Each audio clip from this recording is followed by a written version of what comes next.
in Saudi Arabia. Zelensky and Marco Rubio have pretty much agreed on some framework for a ceasefire, for a 30-day ceasefire. We can talk a little bit about what it includes. Well, we can sort of sum it up. Basically, it doesn't mean much. The most important part would be the 30-day ceasefire, but basically no security guarantees, no mineral deal either. And basically some sort of swaps, prisoner swaps, and also resuming of the US military aid, as well as the sharing of intelligence that was stopped basically over last 2 weeks or so by the current administration in America. Now we are waiting for basically an answer from Russia. We can talk about what this answer might be and what might happen basically either way if they do accept it, or if not, and what are the chances for either. Welcome to the Daily Objective. Joining me today is James Valliant. James, how are you doing? And yeah, what do you make? So we do have a deal. Or sort of a deal is on the table. Now, again, it doesn't really mean anything. It's sort of similar to the mineral deal. I would say, I mean, it does do something, but essentially nothing really gets figured out. It's just, let's have a ceasefire now. That's exactly what it is. We've kind of, over the last couple of weeks, as you point out, Trump has made an aggressive bid to have a ceasefire, and we've had a response from Russia. One of the biggest attacks in Ukraine by the Russian army against residential buildings, involving dozens of missiles, hundreds of drones. So we got Mr. Putin's answer: more war, and he is the aggressor. And so long as Mr. Trump is doing what he's doing, now get this, what was it, a week ago last Friday, there was that disastrous meeting. Trump easily could have had that mineral deal signed. Zelensky was willing to sign the mineral deal. He was simply talking about what in the further negotiations they needed to have security guarantees. And obviously, given Mr. Putin's track record of violating ceasefires and violating agreements, specifically on this issue, perfectly reasonable, because you're never going to have an end to the war. I mean, Trump tries to say, for example, this morning he was talking to the Irish Prime Minister in the White House, and he made the point like this. He said, well, under President Bush, we lost Georgia. Under President Obama, we lost Crimea. And then under Biden, we lost eastern Ukraine. But wait a minute here. You were president in between there. What you did not prevent Russia from further aggression. So any deal contingent on the presence of Mr. Trump is obviously inadequate. It's not about Mr. Trump, although in his mind, everything is about me for Mr. Trump. But look at what he did. He insults Zelensky at the meeting. He then cuts off intelligence sharing and weapons, which Ukrainians need to defend themselves. So he takes aggressive action against the poor defender in the meantime. And we did get a response to all that with Mr. Trump saying, let's have a ceasefire. Putin attacked again very aggressively, very harshly, dozens of missiles, hundreds of drones. And if this deal depends on your presence there, Mr. Trump, it's no security at all. Just like last time you were president, you did nothing to prevent the all-out attack on Ukraine that would come in the next administration. So Mr. Trump has a very short-sighted view of things about how it reflects upon him, I'm afraid, more than it is about lasting peace, if that's really what his goal is. But it is despicable. It is absolutely despicable that every single action that Trump has taken in the last couple of weeks has been to cut off aid to the victims of aggression, And we, as I say, we've seen the actual response. We have had a response from Putin. It was a military, violent, murderous response, one of the biggest attacks during the war. So no, a 30-day ceasefire won't mean much. Because look, and unless Zelensky gets those security guarantees that Mr. Trump and Mr. Vance were so thought that it was a total insult for Zelensky to even bring up, those are the very things we need if there's going to be any kind of lasting peace at all. But he also, the Irish Prime Minister, the talk today, he said, oh yeah, we can think about putting on more economic sanctions. But look, the economic sanctions that we've had on Russia so far have not prevented Russia from continuing with the war. Now, it is true that Western nations continue to trade with Russia, and perhaps cutting off all trade from all NATO nations might make a difference. But we're still going to need those security guarantees. Now, that's assuming you even want to make a peace. That's assuming even that we're down the moral road where we're saying Putin is a good faith negotiator.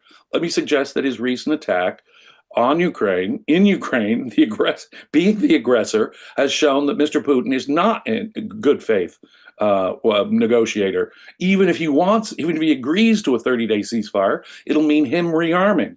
It'll mean him giving him a pause so that he can gather his forces up, his strength up, regather strength, so he can renew his attack on Ukraine. He wants the whole of Ukraine. That's what, and if it were not for the remarkable heroism and courage of the Ukrainian people, Mr. Putin would control Kyiv and all of Ukraine right now. It had nothing to do with Mr. Trump, I hate to tell him.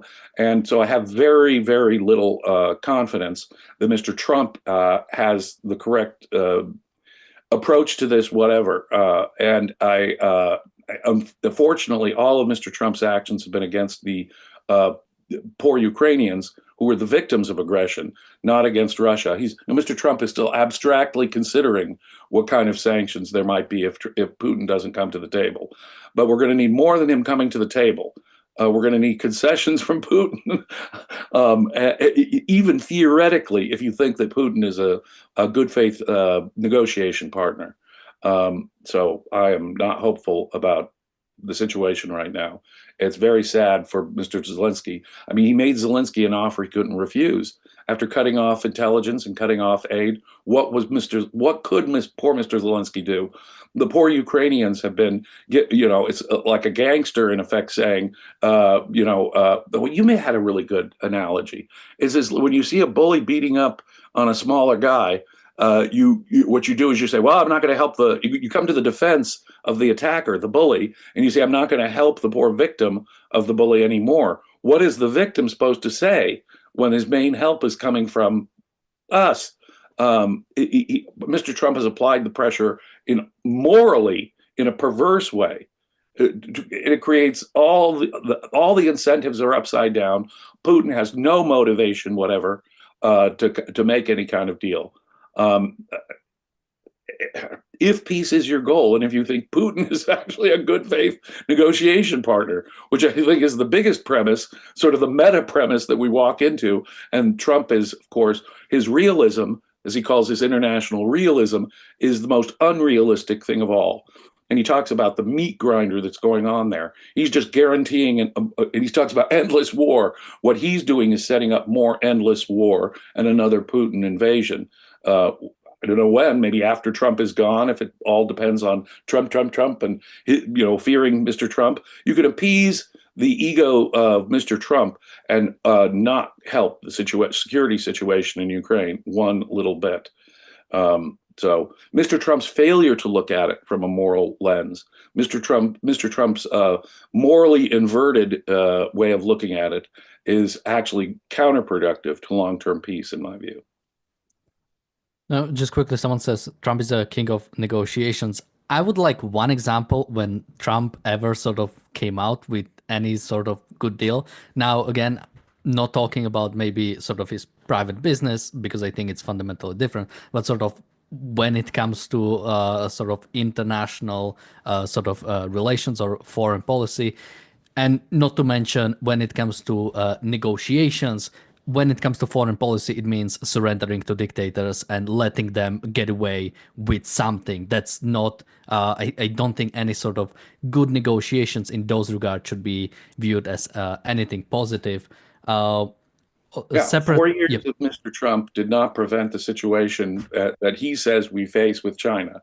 It did not prevent the invasion of Ukraine. It did not. His actions with respect to getting out of the deal with Iran did not prevent Iran from coming back and supporting Hezbollah, Hamas, the Houthis, and themselves aggressively attacking twice with missiles Israel. So all of Mr. Trump's negotiation skills did not prevent any of that from happening. Mr. Trump 1.0 did nothing to prevent all these horrible things he said happened under a previous administration. And he just says it would never have happened. It would never have happened. October 7th would never have happened had I been president. The invasion of Ukraine would never have happened had I been president. So it all depends on you personally, Mr. Trump. That is not security. That is not a long-term good deal for anybody, including the United States. No, he obviously sucked at getting any kind of real security when it came to America's major adversaries, whether it's Iran, Russia, or China. We have a super chat from Apollo Zeus and a super chat from Bonnie. Thank you so much. Now, someone in the chat says it's a very complex issue, and I do see that a lot. Again, even when it comes to any sort of complexity, which I don't think even there is here that much, but even when it comes to complexity, it's not like that's some sort of secret that, oh, I'll try to do this like random crazy thing and maybe it will like resolve itself. When it comes to complexity, you look at it, you analyze it, and you come out with principle and principle way of resolving it, not just, well, just try random things and maybe something will work out. That's not sort of any sort of principled way of dealing with any issue. Now I want to mention about when it comes to sort of, because you mentioned the Russian attack. Of course Russia would attack because they are not losing anything with it. If they know, not to mention the current president is pushing Ukraine to sort of surrender more, when you know that, and you know that there is a deal coming soon, and you know that West has pretty much no backbone, so you know that you could kill a bunch of Ukrainians and you would still be able to get the deal. You would not get any sort of penalty for that. It's not like when Russians attack, now we are going to be like, okay, the ceasefire deal no longer works. This is off the table, and if Russia wants anything, now it's going to be much harsher. No, we are still offering sort of the same thing, and Russia knows this. Putin knows this, so he did this exact. Putin is doing exactly what you would expect from a dictator, from someone who has an understanding of how the West is acting and how sort of backboneless we are about our dealings with dictators. And he sort of works as you would expect. Now, just one more point about sort of the Trump's sort of, I wasn't the president when this happened.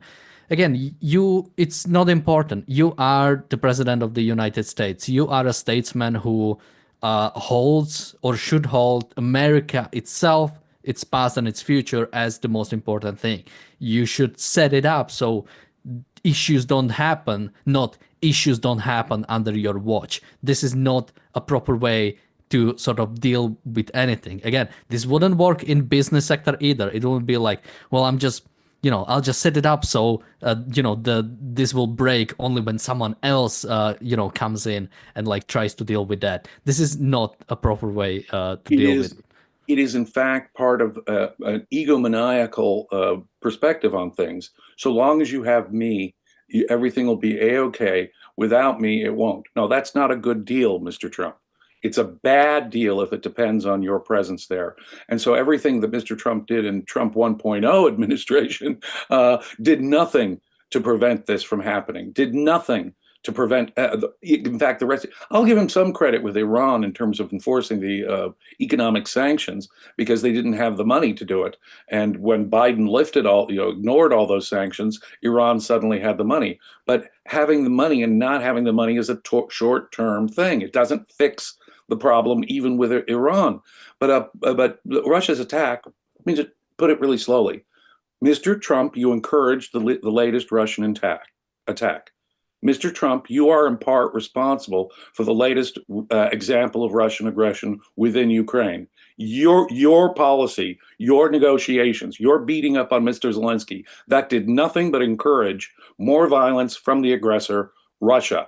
And Ukraine is going to need and this is the thing, if talking about getting into NATO was a justification for Putin to come into Ukraine, guess what?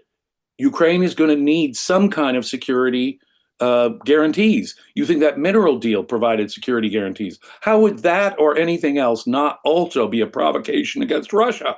Well, the very thing you said was a valid provocation that Mr. Putin had and you're buying into that crap, Mr. Trump, is exactly the only thing that's going to create lasting peace there. And if it's not a lasting peace deal, then Mr. Trump, you are just creating endless war and kicking the can down the road and not doing anything to really solve the situation of Russian aggression. So, no, Mr. Trump, you helped cause the latest Russian attack. And there's no reason for Mr. Putin to do anything else at this point on the table, except Mr. Trump's what? Good word? Mr. Trump's attitude towards Zelensky? No, you keep beating up on Mr. Zelensky, and you will keep getting attacks like the recent one we had by Russia in Ukraine. It should be obvious, right? Someone is asking, would you say that the suffering endured by Ukraine at the hands of Russia is due to moral cowardice of Europe and America in 2014-15? Europe rejected their EU petition. I would go further. I think the fact that Russia was allowed to do anything they want in Georgia, relatively even just generally across Eastern Europe, sort of fill them with confidence to occupy and annex Crimea. I don't know about Europe rejecting Ukraine's EU petition. I don't think they ever did. Yanukovych did that in 2014 when it was on the table, sort of some closer tying integration with Europe, and Yanukovych was the one that rejected it, which then sparked the Euromaidan because Ukrainians in general rejecting the deal. They wanted to be closer with Europe, which then after that, Russia occupied Crimea. Now, I wouldn't call for any sort of like, let's get Ukraine to EU as quickly as possible. I think Europe has, or European Union has done that in the past way too many times when we're like, well, we just really need this country to go in. So let's ignore all the sort of things that are European Union is a complex thing, and it needs a certain mechanisms, and it needs a certain standard of countries to come in, which is, even when this war stops, Ukraine is a hellhole, and that will be a big issue that we will be solving when it comes to corruption and when it comes to even general. So, while we are morally on the side of Ukraine, let's not idolize as Ukraine being some sort of founding fathers, And and republic. membership in the EU and actual membership in NATO should be separate issues. But if the question is, was it our appeasement of Russia and its aggression that caused more aggression? Absolutely. We did absolutely nothing when they invaded Georgia. We really were insufficient when they invaded Crimea. When you don't do stuff to push back an aggressor, expect more aggression. It's logical. I mean, we have done nothing but appease Russia. And since the time he invaded Georgia, we've been appeasing Mr. Putin in particular in his territorial ambitions and our appeasement see, membership in EU and NATO is separate from the security of countries that are being invaded by Russia. And all we've done is appease Mr. Putin. And Mr. Trump is keeping it up. Mr. Trump will attack Zelensky. Mr. Trump will cut off intelligence, and I understand that's renewed. But gosh, whew, I mean, what could Ukraine do? We're back at least to giving them the intelligence and the arms that they need because they do need us. But the point is, Mr. Trump is continuing the very thing that caused the invasion of Ukraine in the first place, whether Crimea or the all-out invasion of Ukraine that we saw more than 3 years ago now. The point is, we've been appeasing Putin, continuously appeasing Putin. We should have cut off all trade with Putin many years ago. We should have been much more assertive about Mr. Putin's his own aggression in response. But that appeasement of Putin has, of course, borne Mr. Putin all kinds of fruit, and he's going to continue. Look at the recent attack. Just in recent days, he's renewed his attack in Ukraine. Why? Because now Mr. Trump is now appeasing Mr. Putin. That appeasement gets you more Russian aggression. Now, it may not involve membership in EU or NATO, but it's appeasement of Mr. Putin that directly that is causing this further aggression each time by Mr. Putin. The only way you stop it is by stopping the appeasement. Unfortunately, all I've heard in the last 2 weeks is more appeasement of Putin in Russia from the U.S. administration. Someone says you have to use carrot and stick. maybe sort of implying that we should sort of give some concessions to Russia. No, you just need a really big stick. You don't deal with dictatorships, you don't deal with terrorist organization, but Yeah, by yeah, saying, yeah. well, we'll give you a little bit. You cannot No. deal that there is no way to sort of have a just world or a world where there is peace, a world where individual rights are protected, when we say, okay, dictatorships can create themselves and then can take over other countries, and we will like negotiate with them about, well, No, we maybe you gave are kind of right about sort of, because you have some mystical revelation that Ukraine should be part of the whole Russian Empire, that somehow you are also correct on this point. we gave them the carrot of Georgia. We gave them the carrot of Crimea. And now, how much of the carrot of the rest of Ukraine are we going to give them? Giving them carrots like that encourages them. What you're doing is you're feeding the attacker, and every time you give it, it's like training a dog.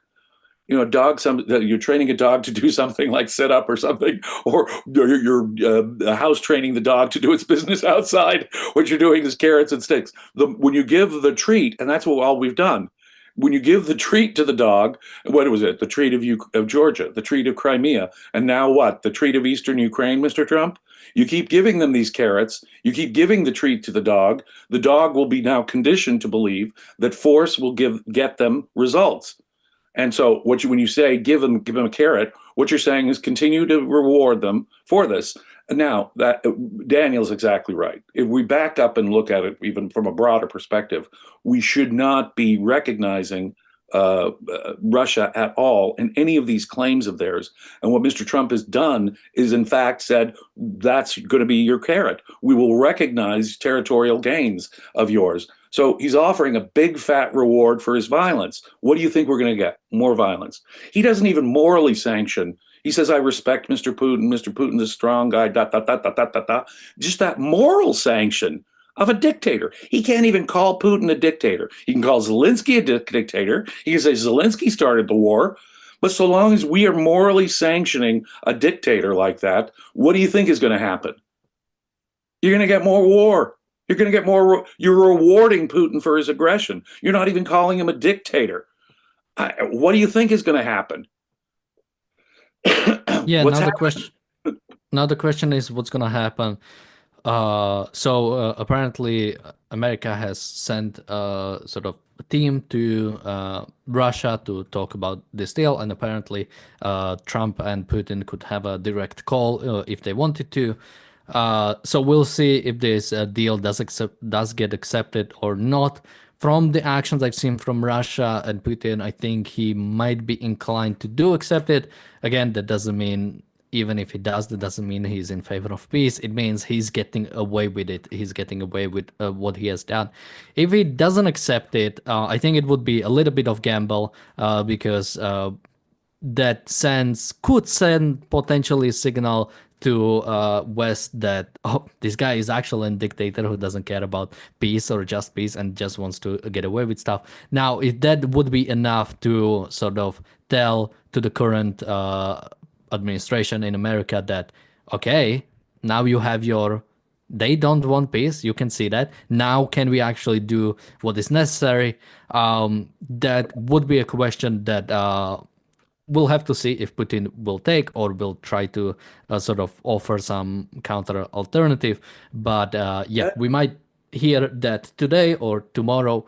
my bet But is he yeah, takes up the 30-day ceasefire. He probably needs and would appreciate the breathing space to rearm and get his act together and stuff. He doesn't mind a pause in the thing. Besides, it gives him the moral sanction that I just talked about.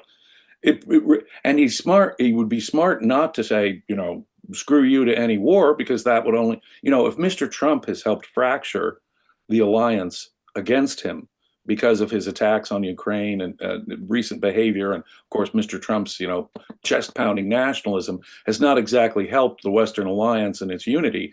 But Mr. Putin, if he refused any negotiation, would be helping. I think he is smart enough to know that he would help paper over the differences that Trump is helping to cause in fracturing the Western alliance. And he wants to continue that fractured alliance between America and Europe and America and Ukraine. He wants to feed that. And to do that, he has to, oh, yes, I'll talk, Mr. Trump. But what is he doing? he'll just be rearming, preparing for the next battle, preparing for the next moment when he can seize more territory from an innocent neighbor. Now, so someone says the war has been at standstill for months. Ukraine have to accept they're not winning land back. Well, what about the other side? What about the fact that Russia hasn't been taking any land for years? This hasn't been changed. They've been kicked out of Kiev. They weren't able to go into Kiev. Then they were kicked out of, and I'm blanking out on the name of that sort of that region, but they were kicked out. Kharkiv offensive, I think, or Kharkiv, counter right. offensive, I think it was. And look at what Ukraine has been able to do in the Black Sea. I mean, there have been many setbacks for Russia. Russia's back on Yeah, its. originally Russia set embargo or was enforcing embargo over Ukraine by basically not allowing any ships to go through. Only with drones, Ukraine that has no navy was able to push Russia so back that they no longer are able to And enforce get that. this, we have failed. Why is Russia succeeding? Because they are not getting the proper air support. They are not getting the proper weaponry. They're not getting the proper assistance. And this is Biden's fault too, but had we been properly arming Ukraine and not putting handcuffs on them, telling them much earlier on. Remember, it was only last year that Biden gave them the green light to attack within Russia. Can you imagine that? You get attacked by a neighbor aggressively, and your ally who's helping to support you says, well, no, you can't attack them in their own country, even though they've been doing nothing but attacking you from Kiev in the west to the Donbass in the east. So the point is that we, in our restraint in helping Ukraine, have caused this stalemate to happen. Maybe it wouldn't be such a stalemate had we not put such restrictions on the aid that we were giving to Ukraine over the last 3 years. Let me suggest that was a key part of it. And Mr. Trump's appeasement of Putin right now is certainly not going to discourage Mr. Putin or give him the idea that we're going to give the proper air support that Ukraine does need to win this war. And it's been our restrictions on that has stretched out this war and created the, quote, meat grinder of a war that Mr. Trump is complaining about. But I would remind everyone it's Ukrainian civilians who've been dying in this war. They were the victims of the aggression here. And if they want to keep fighting, if it's their territory, then Mr. Trump saying, well, peace now, peace for any, we got to just stop the bloodshed. Bloodshed bad, bloodshed bad. Wait a minute, aggression bad. You reward aggression, Mr. Trump, and you're going to get more of it. Maybe not while you're in office, but he'll wait again, and then we'll have another attack from Russia, aggressive attack from Russia against one of its neighbors.